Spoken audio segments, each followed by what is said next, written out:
गुरु जी के सादर चरणों में सादर नमन है। अनंतम शुक्राना है, कोटि कोटि नमन है। आज मैं अपना सत्संग शेयर करने जा रहा हूँ गुरु जी के समक्ष, गुरु जी के चरणों में। गुरु जी अंग रहते हैं तो मेरी कोई भी प्रेयर उन तक पहुँच रही है, और ये जो मैं गुरु जी के महिमा के शब्द कह रहा हूँ, ये भी गुरु जी तक जरूर पहुँच रहे होंगे। और मुझे इसमें कोई शक नहीं है। ज़िंदगी के सुख दुख का तो पता नहीं है, पर मैं हर पल समझता हूँ कि गुरु जी की महिमा में कुछ कहूँ। आज मैं आपको अपना 29 अप्रैल 2024 का सत्संग सुनाना चाहूँगा, वाक़या सुनाना चाहूँगा जब मैं गुरु जी को नहीं जानता था।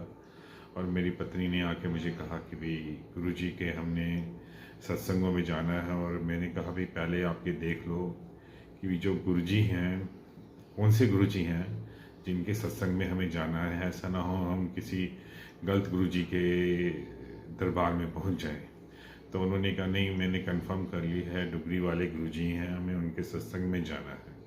तो मैंने उनको जब इंटरनेट से फ़ोटोज़, जो स्वरूप कहते हैं हम गुरुजी का, वो डाउनलोड किए और फ़ोन बंद करके रख दिया और मन ही मन गुरुजी से कुछ प्रार्थना की। अब मन की प्रार्थनाएं तो मेरे को याद नहीं है ज़्यादा, लेकिन मैंने मन मन में प्रार्थना की। और प्रार्थना करने के बाद मैं आपको बताऊंगा, रात को ही गुरुजी ने मेरे को सपने में दर्शन दे दिए।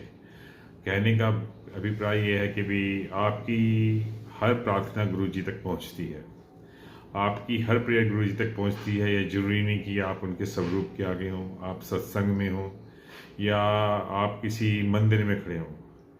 गुरुजी, आप जितनी भी मन से प्रार्थनाएं करते हैं सारी गुरुजी तक पहुंचती हैं। गुरुजी कण कण में वास करते हैं। गुरुजी आपके अंग संग रहते हैं। अंग संग रहने का क्या मतलब है? आप जहाँ चल रहे हैं गुरुजी आपके साथ चल रहे हैं, आपको गाइड कर रहे हैं, आपको गलत कामों से बचा रहे हैं। ऐसे गुरुजी मिलने बहुत ही मुश्किल है, जो आपको रास्ता दिखाएं इस जीवन पथ में, ये बताएं कि क्या सही है क्या गलत है, किस रास्ते पे जाओ किस रास्ते पे ना जाओ। मैं आपको एक और वाक्य सुनाना चाहूँगा, सत्संग ही है ये, सत्संग सुना चाहूँगा। मेरी बहुत इच्छा थी कि मैं अपनी मदर को गुरुजी के दर्शन करवाऊँ, और मैं मतलब सोच रहा था बार बार कि किसी तरह से कैसे दर्शन कराऊँ, कैसे पॉसिबल हो पाएगा, क्योंकि वो ओल्ड एज हैं और वो चल नहीं पाती हैं। मतलब दिल्ली तक जाना उनके लिए बहुत मुश्किल है। तो मेरे भी बहुत इच्छा थी उनको दर्शन कराऊँ। तो मैं 23 नवंबर को इसी को दिल्ली गया, बड़े मंदिर गुरु जी के दर्शन में करने गया। तो मैंने वहाँ से गुरु जी का स्वरूप ले लिया, बकायदा कह के वहाँ से स्वरूप नहीं मिलता है आराम से। मैं झूठ नहीं बोला, मैंने कहा जी मेरे पास स्वरूप है, मैंने अपने पिताजी के घर के लिए लेके जाना है, मदर के लिए लेके जाना है। तो उन्होंने मुझे दे दिया स्वरूप। तो मैं जब वो स्वरूप ले आया और उसको मैंने फ्रेम करवा के अपनी मदर के घर पहुँचा, तो मेरी मदर ने कहा मुझे तो सपना आया कि भी तुम मुझे दर्शन कराने ले जा रहे हो और मैं दर्शन नहीं कर पा रही हूँ और मैं चढ़ नहीं पा रही हूँ जहाँ गुरुजी बहुत ऊंचे स्थान पे बैठे हैं। और फिर अचानक वो आकाश में बाहर निकल के आए, आकाश में उड़ के आए, और तूने कहा कि भी देखो गुरुजी ऊपर हैं खड़े, आप तुरंत दर्शन कर लो।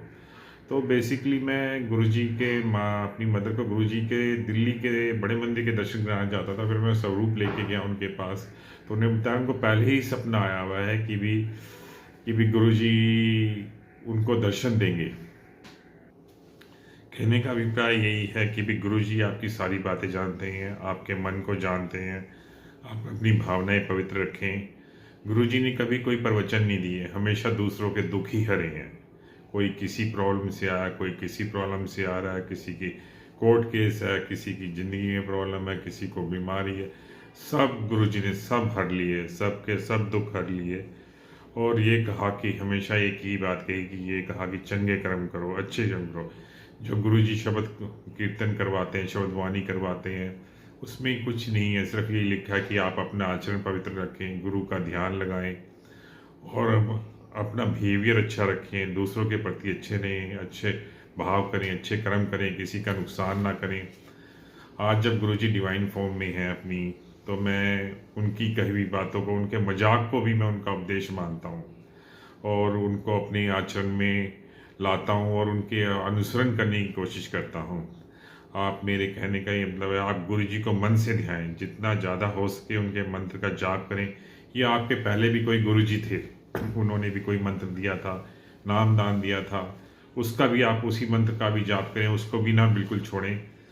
आप अपनी ज़िंदगी में, व्यस्त ज़िंदगी में जब भी आपको वक्त लगे तो अपने गुरु जी का ध्यान लगाएं। डुगरी वाले गुरु जी, हमारे जो गुरु जी हैं, इनका ध्यान लगाएं। अपना वक्त समय बर्बाद ना करें, सिर्फ गुरु जी के ध्यान में अपना वक्त लगाएं। अपनी ज़िंदगी का ये मकसद, आने का मकसद सफल करें। और मैं गुरु जी का बहुत शुक्रगुजार हूँ और अनंतम अनंतम शुक्राना गुरु जी, मुझ जैसे व्यक्ति को आपने इस काबिल समझा कि वो आपकी महिमा का गुणगान कर सकें। आपकी महिमा का गुणगान करना संभव नहीं है गुरु जी, और मुझे आशीर्वाद देना हमेशा प्रभु जी, मुझे अपने शरण में रखना, अपने चरणों में रखना। अनंतम अनंतम शुक्राना है गुरु जी, कोटि कोटि नमन है, अनंतम अनंतम शुक्राना है। धन्यवाद गुरु जी।